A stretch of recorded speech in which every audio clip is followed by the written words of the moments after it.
fill in for me, can't you? Oh yeah, I'll try. I'm sure. You're used to doing this. No, I'm not. Hi, my name's Keith Dimmit, and I'm one of the Carnegie Museum Board members for Fairfield and Community. Just last Sunday, March 10th, 2002, our museum board sponsored a program entitled Parsons College Athletics Reminisced. On that particular day, we had a host of Parsons alumni share their histories and memorabilia to the viewing audience. Well, on that same day, the man that I'm about to introduce was not able to attend our taping for various reasons. But he was kind enough to let us come to his home today and tape a special edition for the Parsons College program. So I'm pleased to introduce you to a legend and a football standout during the 1931 to 1933 school years at Parsons College. His name's Richard Cochran, better known as Dick Cochran. Glad to see you today. Thank you. Looking well. Glad to be here. Yes. When you get my age, you're lucky to be here. Yeah. Well, I would like to start off first to say that let's start from the beginning as far as when you were born and where you were born and where did you grow up? I'm just a native Fairfield boy. I grew up on East Adams Street. And my dad was in the post office and had a good years of my life there. I had a brother, Bob, that of course we had a share of fun together and fussing. Sure. So, but what did you like to know? Well, did you see, when were you born? What was the year? If you don't mind. I don't mind. I was born in 1910. 1910, which would make you 91? 91 years old. Okay. I'll be 92 in July. Okay. Well, yeah, congratulations. Yeah. Yeah. Now, how did your love for football begin? Oh, let's see. Did you didn't see it on TV? I went to Washington School, and back in those days there was quite a maybe there still is quite a playground to the south of the school. Yes, there is still. And we boys used to go out there and play when we were at grade school. And some of the boys were Harvey Huglin and Starr, Carlton Starr.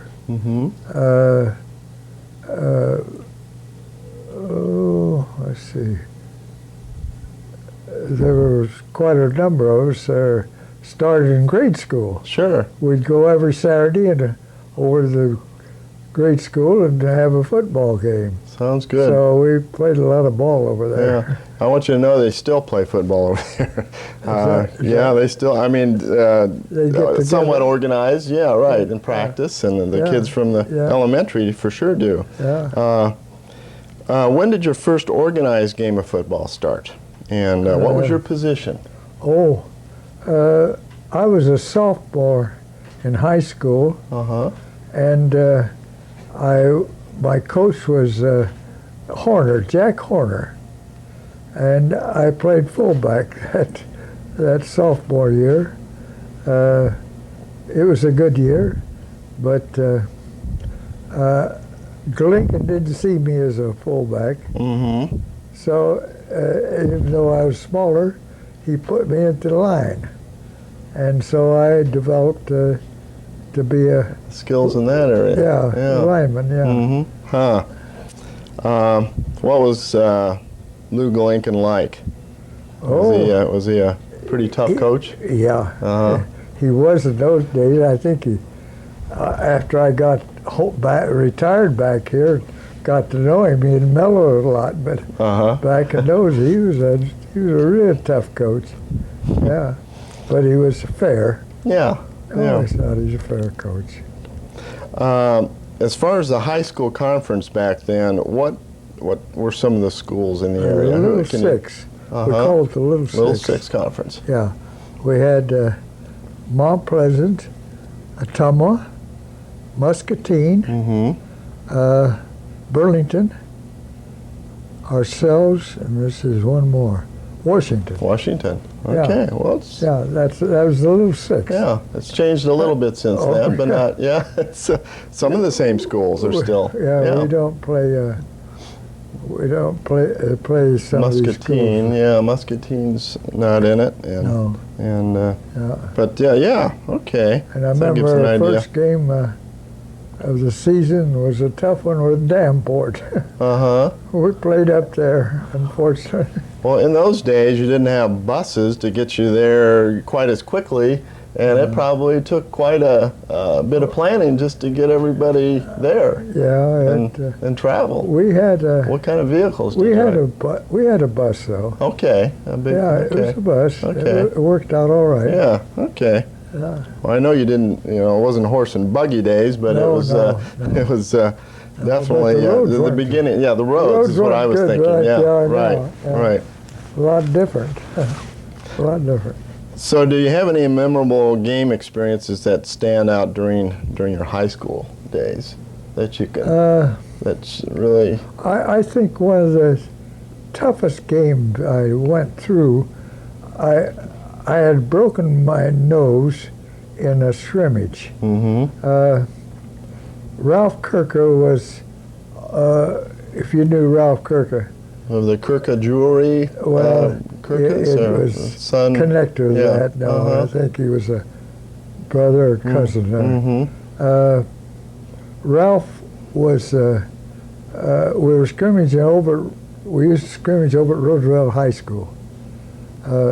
Still Roosevelt out there, isn't it? Right, it is. Yeah, there's a behind rec the center school, there now. we had a place to scrimmage, and Lincoln was have us trot out there every day, and back, regardless of how he'd worked us. We had to trot, and he kind of went along to see what we did. To make sure you did.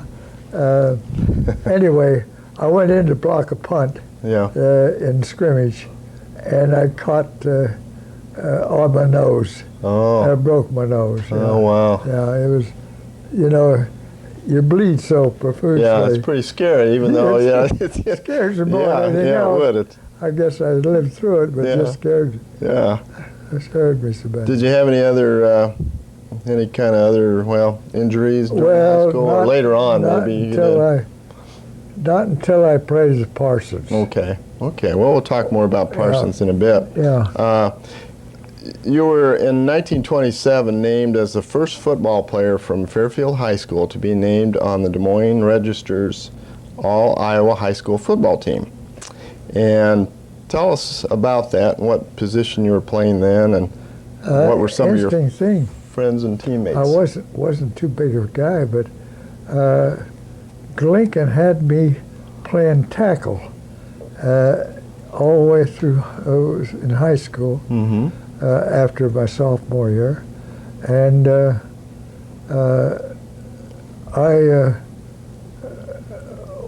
pardon me, what was the rest of the question? Just in the as far as your all-star high school football team, some of your classmates or your team yeah, had played with. I can name those. Yeah, a few of them. Yeah,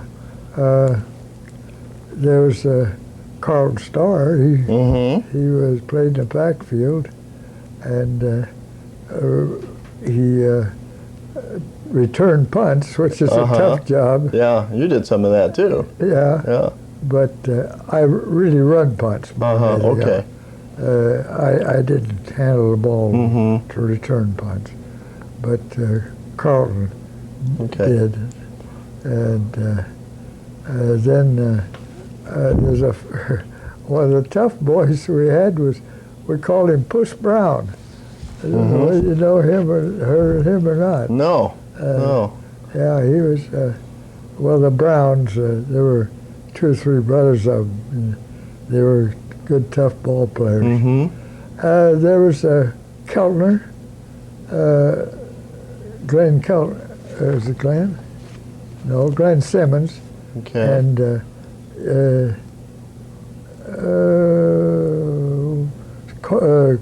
you can't Let's help see if it. I have I'm looking back at our article here. Some of the other Clarence. players. Glenn Simmons and Clarence Bates. Yeah, Clarence, Okay, Clarence was a quarterback. Okay. He was small, but he's pretty clever. And Glenn Simmons was in, and he was a good. He received passes quite well. Right. You know, even though back in those days we had a game that's similar to what they are today. Sure. We didn't have the protection. Well, that's another thing. So did let's talk about that a little bit, if you will. Football equipment back then is a whole lot more sophisticated now. Yeah. What was your protection for some of the youth to know that? We did have shoulder pads. And we had the hip pads were built into the pants, and there was padding in the front to protect your legs. Was that built into the pants? Yeah. And the knees, there were knee pads. Okay. Of course, we didn't have anything over our face, Right. like they have now to protect your face. Sure. So that made it rough. Well, this would be a good time to show this. There's a picture of Mr. Cochran. Can you see that? It shows him in the guard stance there with his full equipment on. Yeah, And this picture was taken. that was a good improvement to put the protection over the face. Yeah. Because that saves you a lot of broken noses. Was this a Parsons College No, photo that's Fairfield High Fairfield School. High School? Okay. That's Fairfield Okay. High School. Yeah. Let me see here. A couple of factors that contributed to that All-Star honor, and one record that I'd like to ask about and I think it's pretty amazing, is that you were able to play every minute of each football game of your senior year. Is that Right? That's something. Yeah, I did. I did. Well, that's incredible. I enjoyed playing football. And it was also said that contributed to this honor that you were outplaying larger opponents. Many times. Yeah, many times. How tall were you about that time in your career? And how much about did you weigh? 7.5, 5'7.5". Yeah, I was never very big, very tall. And you weighed probably what, in the 40s? I weighed 100, close to 170. Oh, okay. So you were pretty 70. hefty. Yeah. I wasn't. Not slight at all. No. Now, did have they much more weight on than I do nowadays? Did they have weightlifting then, like they do now? No. Not really. No. Okay.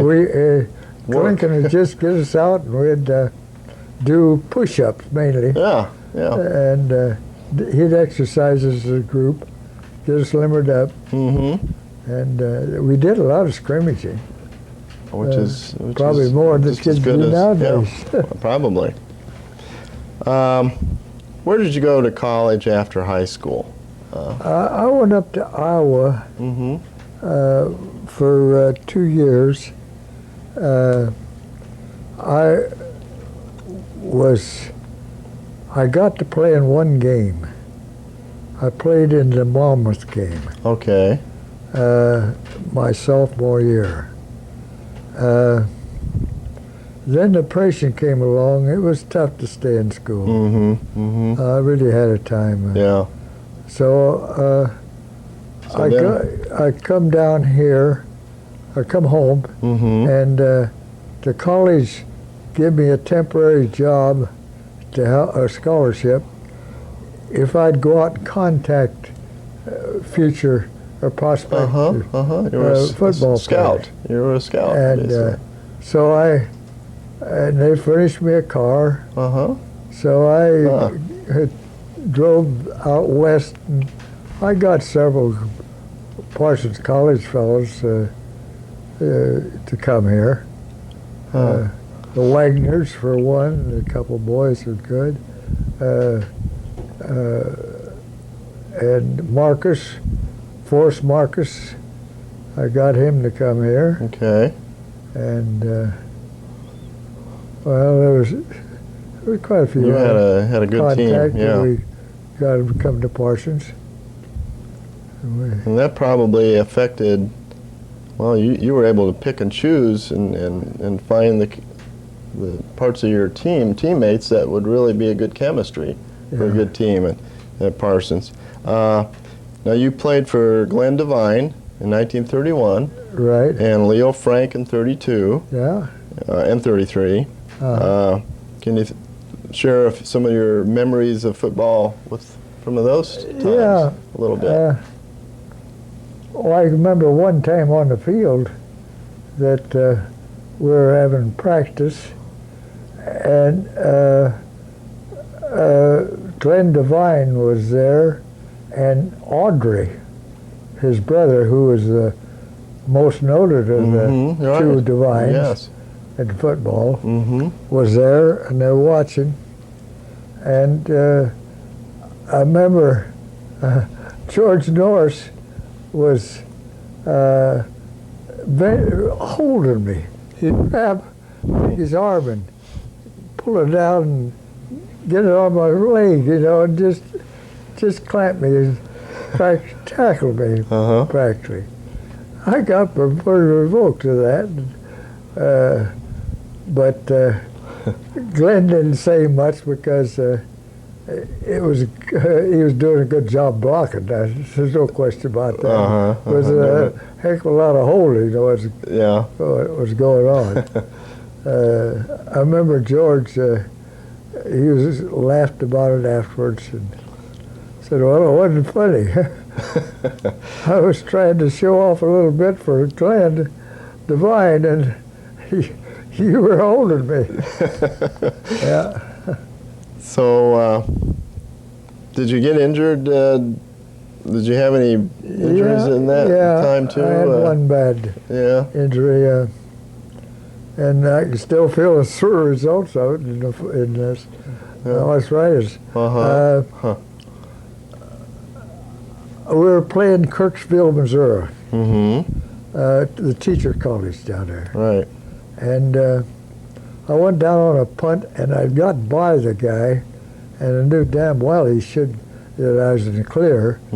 But he laid one across my back of my leg that put me out for quite a while. Oh, wow. That was pulled. I forget what they call it now, but really pulled a tendon down my leg. It was slow healing. I remember that. Right. Those are the worst. So it'd be better to have a break almost than to have that. So you've had arthritis since then, or it's complicated that. Yeah, I could feel it more in that leg too. I bet. I understand.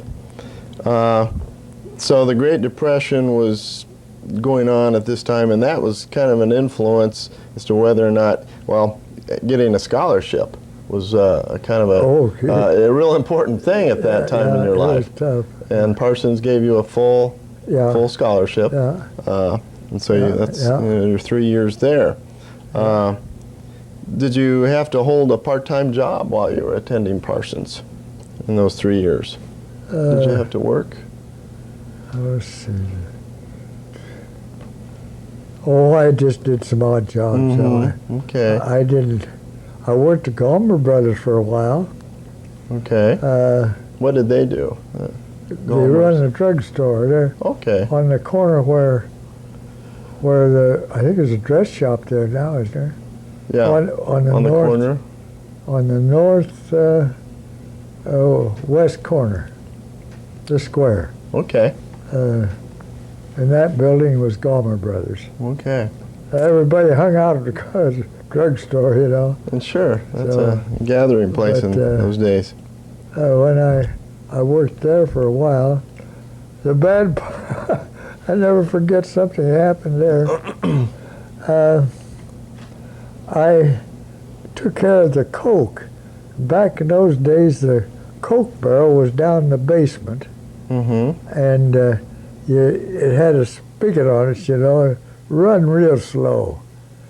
So I goes down, being a young guy, and was going to fill a jug of Coke to bring it up to the fountain for Wes and Harvey. That was the two brothers, Wes and Harvey Gaumer, right? That run a drugstore. And come lunchtime, and I forgot it. And the Coke ran all during lunchtime. Oh, gee. Come back. My face was red. I remember looking down there and seeing that Coke all over the floor? Yeah. Oh, gee. Sticky, too. They didn't fire me, but they could have. Yeah. Sticky, too, for sure. Yeah. I'm going to move into a little bit about, you met your wife at Parsons. Sure did. And Parsons, Eleanor Froyd Cochran. Yeah. Now, was she a student and an athlete like yourself? She was an athlete. Uh-huh. She was a student. All right. She'd come there from her sophomore year, and I was a junior. And we almost did a almost heard of thing then. We fell for each other, and we skipped off and got married secretly in 32. So you eloped. Yeah, and we went to, I was working for the college then, getting prospects that summer. And they'd furnished a Model A, I remember, Roadster. Oh, really? And so I went to Villisca, and I was working out there too. I had a number of prospects out west. So I picked her up, and I talked her into getting married. We'd gone pretty steady, and says, "Okay," he says, "I don't dare tell the family. We'll have to keep it quiet." I says, "That's all right. We'll keep it quiet, and because I've got to work." She came from a Swedish family, which they got they depend on the child above to supply the one below for education. Oh, really? That's how that's the way he wanted. That's the way he wanted to do it anyway. Yeah, my son and my father-in-law. Okay. And so I was out there one time recruiting, and I talked her into going down to St. Joseph, Missouri, and we got married. And she continued to work for the superintendent of schools there, and that was unheard of those days. If you're married, especially during Depression, right? Why, your wife didn't work, so we just kept it quiet. Yeah. So I come back, and I played the last 2 years then at Parsons, and then well, actually what had happened was I'd written a letter to my wife, and I'd made a mistake, and not a mistake, but I'd done it before. I'd put dear wife, and her dad picked it up, and and let the cat out of the bag. Yeah, that did it. That did it. So I had to give up in a hurry then.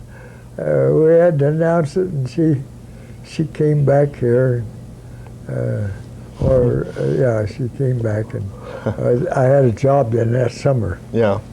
I had a coaching job. So I wasn't in bad shape. Dad and Mom put up with us for a couple of months, and I remember we washed the house for Dad for board. That was pretty board and room. That was pretty feeble payment. But, sure. Back in those days, that was probably helped a lot. It helped me a lot. So when school started, we went to Coyne, Iowa. Coyne, Iowa. Now, where is that? Is that out west? Western Iowa? Southwestern Iowa. It's about 20 miles from Corona. Okay. And Shenandoah is close by. And what did you teach coached, and coach? I coached football, basketball, and track. All right. We just had 125 kids in school, but they were farm boys, Mm-hmm. and they were willing to work. Guys, they were working. Yeah. And I was overzealous about the whole thing. Of course, being just out of school, Mhm. I had to make a success, and Sure. I was tough on them. But they come through, and I had a good team. Well, that's neat. And then let's see what happened. Roy Lawson, who is a Fairfield boy. Mm-hmm. I don't know if he's got any relation left around here or not. He came down to Coin to work some ball games for me. Mm-hmm. So I told him I couldn't pay much. I said, I think I paid him $7.50, and that was the most I could get for a game. And it was about, we're about 60 miles. He had quite a little ride. Mm-hmm. Yeah. Yeah. So I didn't hear from. I stayed at Coin then, and How long did you teach there? I taught there in 34. I graduated in 34, so I had fall of 34, Okay. 35, 36, 37. Okay. And I was 38 then. Well, as I say, Roy came down and worked some ball games. He was impressed by my ball clubs. He says, so he called me one time. He says, "Dick, would you like to come apply for a job at Council Bluffs as my assistant?" I said, "Oh boy, that's quite a jump from a school of 125 to 1,250, you know." It was quite a jump for me. In Council Bluffs. Yeah. Yeah. So I said, "Sure, Roy." I applied, and I got to go to Council Bluffs. Uh-huh. And you Yeah. kind of settled there for a while, went to Yeah. school. Now, you worked on your master's degree while you were teaching in Council Bluffs, right? Right. In the right. summers, you went to school, Yeah. like a lot of teachers we'd do. come back to Iowa City, and Uh-huh. hot. Yeah. I'm in an apartment, no air conditioning, you know. Right. And first, I remember it was our first experience with cockroaches. Jesus, did you ever get into that? That's terrible. Yeah, they can get pretty We had an thick in apartment some there, places. and cockroaches. You didn't have the pest control businesses like you do now. Oh, geez. Then, what did you, in your master's program, what did you work on? What was your main focus? Masters, I had let's see how many classes I have. I had 7. Mm-hmm. I had 7 classes of commercial geography. And out of that 7, I had to give them a term intelligence test first. Mm-hmm. And then I'd match. Out of the 7 periods I had a heck of a teaching load. Yeah. I would match these kids according to their intelligence ratio. I'd give a term, I guess Was the intelligence test. at that time they used? And I was able to match them up.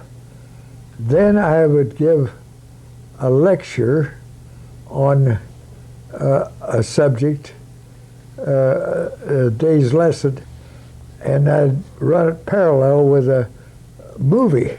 That was early days of those industrial movies. Sure. And after a period of time, then, I forget how many weeks I run that. Quite a while. The school was nice enough to let me divide tolerate, though.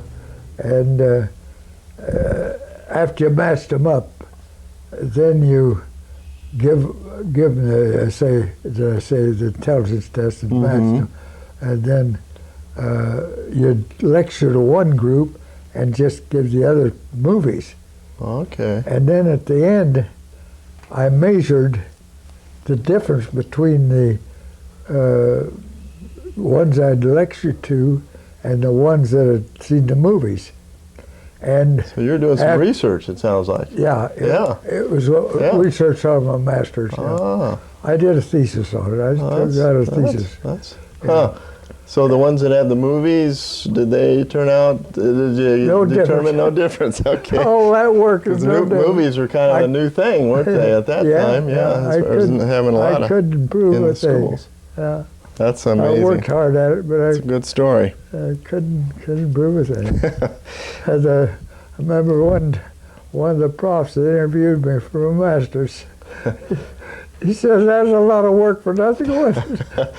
Well, you knew the difference anyway, huh? There was no difference. Yeah.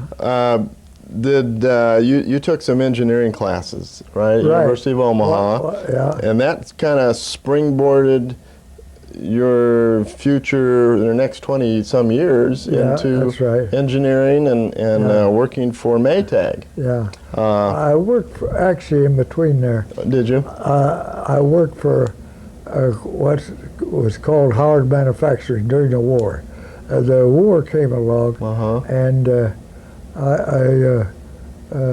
Roy and I went in and tried to get in as reserves, but they wouldn't take us. We had kids. So I went to school and picked up some more engineering. And then I went into, during the war, I was with Howard Manufacturing Company. And we built crystal holders. What they're used for is frequency control. Oh, for the radios that were being used. In other words, a tank, for example, a unit, would have 150 of these crystals. And they could talk between each other, and then the division manager or captain would have a different frequency. So there was no end to the number of crystal holders you had to have. Oh, sure. And the enemy could never tune into it because they'd have their own different. That's interesting. That was an interesting science too. I bet. How they cut those crystals. There's quartz crystals. And it had to be cut just a certain angle to keep the full coefficient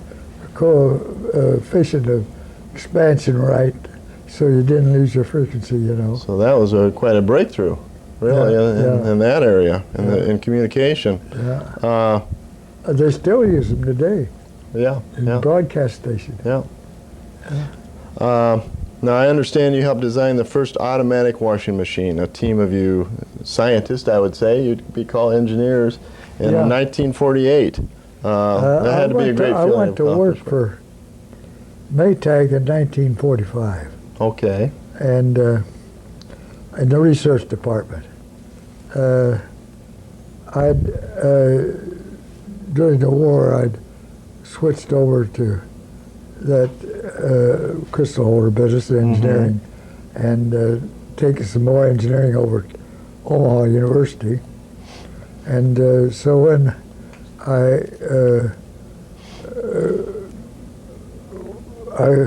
did I get that job? I don't know. Things began to go down after the war. If you were in defense industry, it was a tough one. It was going to collapse on you.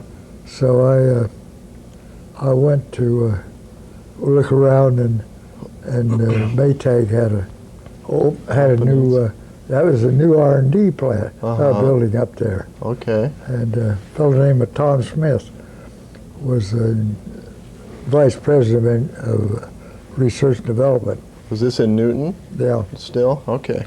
So I moved my family and we went to Newton. Well, sounds like And you were. I started on the automatic washer there. Mm-hmm. There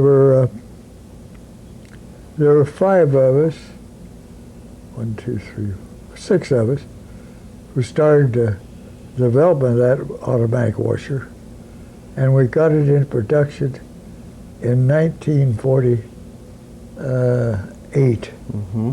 Okay. And I was project engineer on that job. It's about the same time I think my parents got one, and I remember being small enough to, well, it had the ringer part to it, and it had the agitator.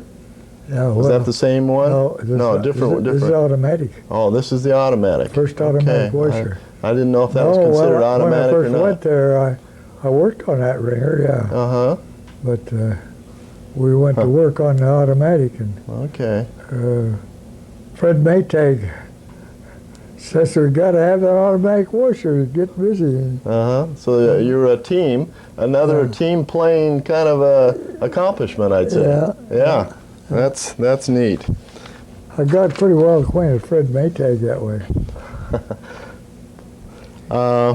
Now, in 1965, you were named the vice president of Speed Queen. That was another washing machine manufacturing in Ripon, Wisconsin, right? Where you worked until your retirement in 1975. Right. So, what kinds of things happened there? Well, we had a pretty good operation back then. Mm-hmm. I think there were a good 10 years of my life there for my wife and I and family. Of course, we didn't have too many left to educate by that time. Most of them were grown. Mm-hmm. But I went there as vice president of engineering. And we built a good machine. I think they're all commercial now, though. Mm-hmm. All the Speed Queen products? I think they've got out of domestic work completely.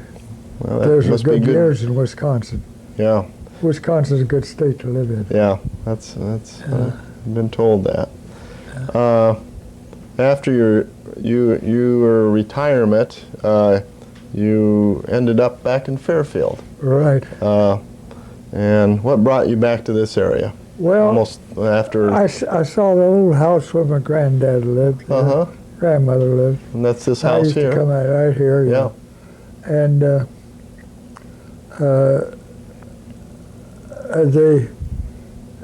I had a brother, and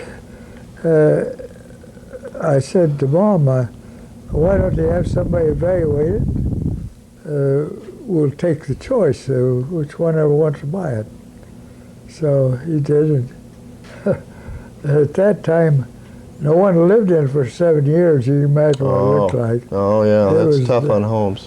And the interesting part about it was there wasn't a broken window in it. Not a glass broke. But it was in really sad shape. And so we had it evaluated, and they said it would be worth about $1,500. The house in 1 acre of ground back in those days. Back then, yeah. And that was 75, isn't it? 75, yeah. Yeah. Okay.